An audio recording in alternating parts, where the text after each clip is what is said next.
ఓం మహాగణాధిపతయే నమః. ఓం గురుభ్యో నమః. ఓం శ్రీమాత్రే నమః. ప్రేక్షకులకి ఆ లలితాంబిక అమ్మవారి యొక్క అనుగ్రహం పరిపూర్ణంగా కలగాలని మనస్ఫూర్తి కోరుకుంటూ, ఈ వారం మేషలగ్నం నుంచి మీనం వరకు, లగ్నం తెలిసే లగ్నం నుంచి చూసుకోండి, లేనట్లయితే రాశి నుంచి చూసుకోవచ్చు. మీకు ఏ విషయాల్లో బాగా కలిసి వచ్చేటువంటి ఆస్కారం ఎక్కువగా ఉంది, ఏ విషయాల పట్ల మీరు జాగ్రత్తగా ఉండాలి, మరియు ఎటువంటి పరిహార మార్గం చేసుకోవాలి అనేటువంటి విషయాన్ని ఇప్పుడు మనం తెలుసుకుందాం. కన్యా లగ్నము, కన్యా రాశి. కన్యవారికి కనుక చూసుకున్నట్లయితే రాశినాథుడు ఆర్ లగ్న చూసుకున్నట్లయితే లగ్నంలో కేతు ఉన్నాడు. తెలియని వైరాగ్యం, అందులో ముఖ్యంగా ఈ వారంలో 11, 12, 13 తేదీల్లో ఆ భక్తి యోగంలోకి వెళ్ళడము, భక్తి సంబంధించిన వాటిలో కాస్త కొంచెం డీప్గా వెళ్ళడము, కొంచెం వైరాగ్య ధోరణి, నాకేమొద్దు ఇంకా ఇంతకంటే ఏముంటుంది లైఫ్లో అనుకునేటువంటి ఒక తెలియని ఒక వైరాగ్యం ఉంటుంది. వైరాగ్యం ఉండడం మంచిదే, అందులో ఎటువంటి సందేహం లేదు. కానీ ఆ వైరాగ్యం ఎలా ఉండాలంటే కర్మని మీరు చేస్తూ వైరాగ్యంలో ఉండగలగాలి. కర్మలను ఆపేసి ఎటువంటి ఏ కర్మ చేయకుండా ఉండే వైరాగ్యం సరైన వైరాగ్యం కాదు. భగవంతుడికి అన్నీ మీరు చేసే ప్రతిదీ అర్పిస్తూ వైరాగ్యంలోకి ఉండమని చెప్తుంది మనకు శాస్త్రం. అలాగే రెండవ అధిపతి శుక్ర భగవానుడు బుధుడితో దశమాధిపతితో ఉన్నందుకు వ్యాపారాల్లో మంచి అభివృద్ధి యోగం అనేటువంటిది బ్రహ్మాండంగా కలిసి వస్తుంది. అందులో ప్రధానంగా మీరు ఈ యొక్క 7, 8 తేదీలు మరింత అద్భుతంగా ఉంది ఆ కాంబినేషన్ అనేటువంటిది. ఆ సమయంలో వ్యాపార అభివృద్ధి కోసం మీరు చేసే ప్రయత్నాలు, మీరు తీసుకునే నిర్ణయాలు బ్రహ్మాండంగా కలిసి వస్తాయి. కాకపోతే న్యాచురల్గానే కన్యాలగ్నం వారికి కాస్త ఈ సిబ్లింగ్ వరుస వాళ్ళతో కొంత డిస్టర్బెన్స్ యోగం ఉంటుంది. ఈ సమయంలో 3వ అధిపతి 8లో ఉంటూ శని చేత చూడబడుతున్నాడు కాబట్టి ల్యాండ్కి సంబంధించిన సిగ్నేచర్స్ ఏదైనా చేసేటప్పుడు, ఏదైనా ఫ్యాక్టరీ సంబంధించిన విషయంలో మీరు ఏదైనా డీల్స్ చేసేటప్పుడు, దానికి సంబంధించిన ఒప్పందాలు కుదుర్చుకునేటప్పుడు కొంత జాగ్రత్తగా ఉండాలి. అందులో ముఖ్యంగా అన్నదమ్ములు తెచ్చినటువంటిది లేదా అక్కచెల్లెల ద్వారా వచ్చిన డీల్స్ మరింత జాగ్రత్తగా ఉంటూ అన్నదమ్ముల అక్కచెల్లెలతో కూడా కొంత జాగ్రత్తగా ఉండాలి. ఫ్యాట్ ఐటమ్స్ పండించేటువంటి వారికి, పళ్ళ వ్యాపారం చేసేటువంటి వారికి చాలా అనుకూలంగా ఉంటుంది, అందులో ఎటువంటి సందేహం లేదు. అది మరియు మరొక విషయం ఏంటంటే ఇక్కడ లాభస్థానంలో అధిక గ్రహాలు ఉండడం అనేటువంటిది వ్యాపార పరంగా మంచి యోగాన్ని కలిగిస్తాయి, అందులో ఎటువంటి సందేహం లేదు. అలాగే మీరు రియల్ ఎస్టేట్ రంగాల్లో ఉన్నట్లయితే, గతంతో పోల్చుకున్నట్లయితే కన్స్ట్రక్షన్ రియల్ ఎస్టేట్ రంగాల్లో బాగా యోగిస్తుంది. ఈ కన్యాలగ్నం వారికి 6లో ఉండేటువంటి శని భగవానుడు వక్రించినందుకు అప్పులు తీర్చుకునేటువంటి యోగాన్ని కూడా ఇక్కడ కలిగిస్తుంది. మరియు వివాహ ప్రయత్నాలు ప్రస్తుతం ఉండేటువంటి గ్రహస్థితి చాలా అనుకూలంగా ఉంది. అందులో ముఖ్యంగా బంధువర్గం మరియు వేరే ప్రాంతాల్లో ఎక్కడో జీవిస్తున్నటువంటి వారు, అందులోనే వారు ఏదైనా బిజినెస్ రంగాల్లో ఉండేటువంటి వారు, బిజినెస్ ఫ్యామిలీ అయి ఉండడము, అటువంటి అందులో ముఖ్యంగా సాఫ్ట్వేర్ రిలేటెడ్ అందానికి సంబంధించి ఇటువంటి వారి సంబంధం కుదరడము అనేటువంటి చాలా స్పష్టంగా గోచరిస్తుంది. అయితే ఇక్కడ ఎప్పుడైతే లగ్నంలో కేతు ఉన్నాడో ఇది వైరాగ్య ధోరణి ఇస్తుంది. కాబట్టి ఉదయం నిద్ర లేచిన వెంటనే ఓం గం గణాధిపతయే నమః అనేటువంటి నామస్మరణ మరియు వెంకటేశ్వర స్వామిని నిత్యము ఆరాధన చేయండి. వీలైతే గనక కాస్త ఉలవలు దానంగా ఇవ్వడము, కేతు శని గ్రహాల దగ్గర దీపారాధన చేయడము, గోవుకి పిడికెడ బెల్లం తినిపించడం చేయండి, మీకు అన్ని విధాలు బాగుంటుంది. ముఖ్యంగా మీరు ఎప్పుడైనా గుర్తుపెట్టుకోవాల్సిన అంశం ఏమిటంటే, మనకి జన్మజాతకం చాలా ముఖ్యమైనటువంటి అంశం. అంటే మీరు పుట్టినప్పుడు ఉన్నటువంటి సమయంలో గ్రహాలు ఎక్కడెక్కడ స్థితి పొందాయి, ఏ లగ్నంలో జన్మించారు, ఏ మహాదశ నడుస్తుంది, ఏ అంతర్దశ నడుస్తుంది, ఇప్పుడు మీకు ఉండేటువంటి యోగం ఏమిటి, మీకుండే యోగాన్ని ఎలాగ దాని ప్రభావాన్ని, అంటే నెగిటివ్ ప్రభావం ఉంటే ఎలా తగ్గించుకోవాలి, పాజిటివ్ ప్రభావం ఉంటే దాన్ని ఎలాగ పెంచుకోవాలి అనేటువంటిది మీ పర్సనల్ చార్ట్లో ఉంటుంది.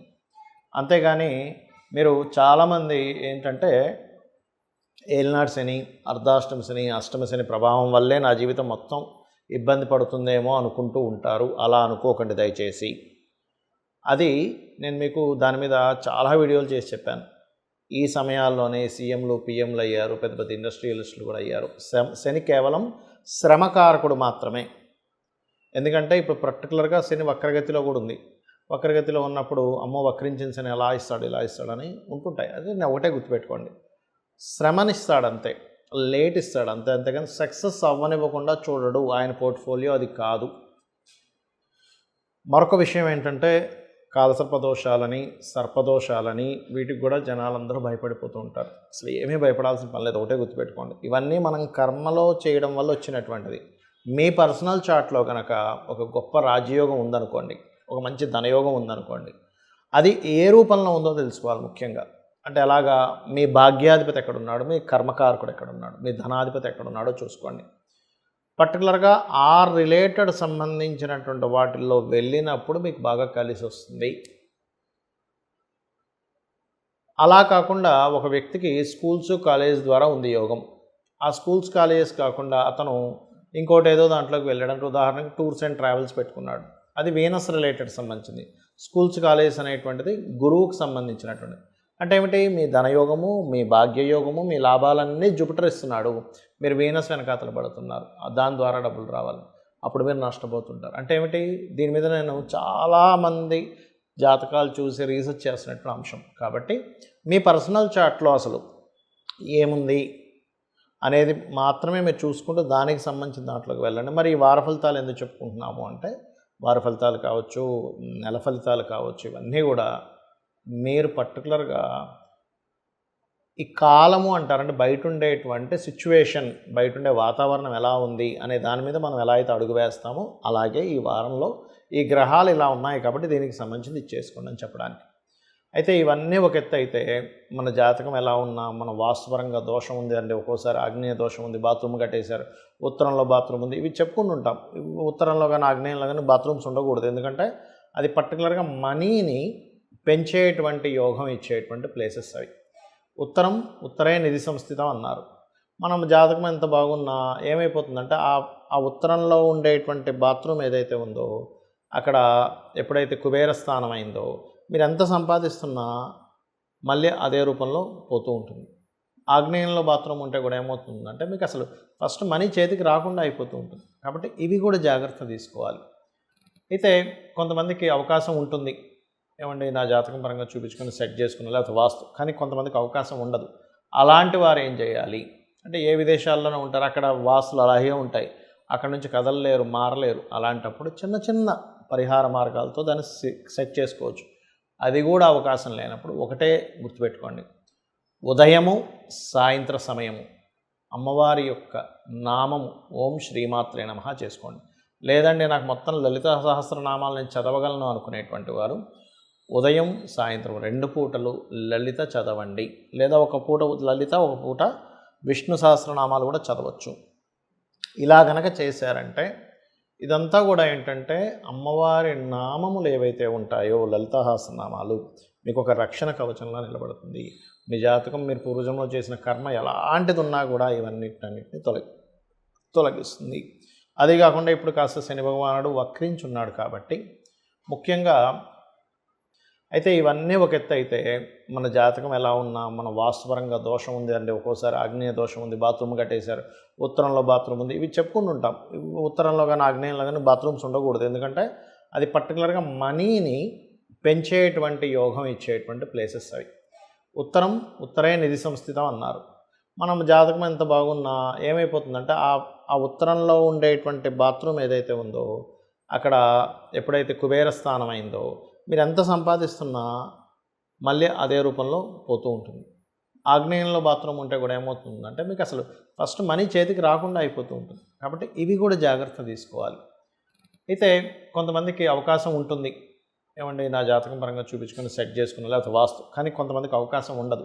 అలాంటి వారు ఏం చేయాలి అంటే, ఏ విదేశాల్లోనే ఉంటారు, అక్కడ వాస్తులు అలాగే ఉంటాయి, అక్కడ నుంచి కదలలేరు, మారలేరు. అలాంటప్పుడు చిన్న చిన్న పరిహార మార్గాలతో దాన్ని సెట్ చేసుకోవచ్చు.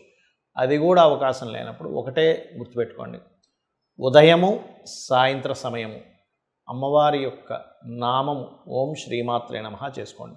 లేదండి నాకు మొత్తం లలిత సహస్రనామాలు నేను చదవగలను అనుకునేటువంటి వారు ఉదయం సాయంత్రం 2 పూటలు లలిత చదవండి. లేదా ఒక పూట లలిత, ఒక పూట విష్ణు సహస్రనామాలు కూడా చదవచ్చు. ఇలా గనక చేశారంటే ఇదంతా కూడా ఏంటంటే, అమ్మవారి నామములు ఏవైతే ఉంటాయో లలిత సహస్రనామాలు మీకు ఒక రక్షణ కవచంలా నిలబడుతుంది. మీ జాతకం, మీరు పూర్వజంలో చేసిన కర్మ ఎలాంటిది ఉన్నా కూడా ఇవన్నిటిని తొలగిస్తుంది. అదే కాకుండా ఇప్పుడు కాస్త శని భగవానుడు వక్రించున్నాడు కాబట్టి ముఖ్యంగా ఓం అనాకలిత సాదృశ్య చుబుకశ్రీ విరాజితాయే నమః. అదేవిధంగా ఓం హరిమర్కటాయ నమః అనే నామస్మరణ రెగ్యులర్గా చేయండి. శని వక్రగతి వల్ల మీకు వచ్చేటువంటి ఎఫెక్ట్స్ ఏవైతే స్లో అవుతుంటాయో అవి కాస్త ఇబ్బంది తొలగుతుంది. ఇక మీ అందరికీ కూడా లలితాంబిక అమ్మవారి యొక్క అనుగ్రహం పరిపూర్ణంగా కలగాలని మనస్ఫూర్తిగా కోరుకుంటూ శ్రీమాత్రే నమః.